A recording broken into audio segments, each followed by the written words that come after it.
തൻ്റെ കർമ്മത്തിലൂടെ ലോകത്ത് ഒരു സ്ഥാനം നേടിയെടുക്കാനും താൻ ഈ ലോകത്ത് എന്തെങ്കിലും ഉപകാരപ്പെടുന്ന കാര്യങ്ങൾ ചെയ്യണം എന്നും ഈ ലോകത്ത് ഒരു മാറ്റം കൊണ്ടുവരണം എന്നും ഇവരുടെ ആത്മാവ് സദാ ആഗ്രഹിച്ചു കൊണ്ടേയിരിക്കും.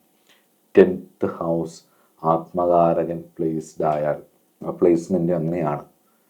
ഓരോ ഭാവത്തിൻ്റെയും സ്വഭാവം അനുസരിച്ച് ആത്മാവ് ഇങ്ങനെ വിങ്ങിക്കൊണ്ടിരിക്കും. അത് ചെയ്യണം, അത് ചെയ്യണം.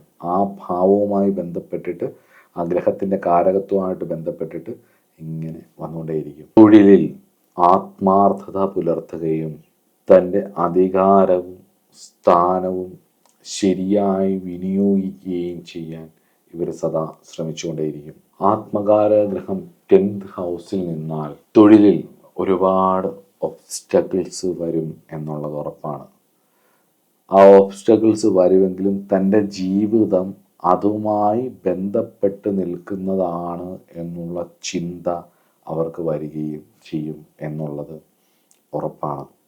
എത്ര പ്രതിസന്ധികൾ വന്നാലും എത്ര വിഷയങ്ങൾ വന്നാലും ഒരു ബലഹീനനായ മനുഷ്യനാണെങ്കിൽ പോലും, വലിയ ധൈര്യങ്ങളൊന്നുമില്ലാത്ത ഒരു മനുഷ്യനാണെങ്കിൽ പോലും ആത്മകാരഗ്രഹം കർമ്മഭാവത്തിൽ നിന്നാൽ ആ ഗ്രഹത്തിൻ്റെ കാരകത്വം അനുസരിച്ചുള്ള വിഷയത്തിൽ അവരുടെ കർമ്മം ചെയ്ത് എക്സലായിരിക്കും എന്നുള്ളത് ഒരു സംശയവും ഇല്ല.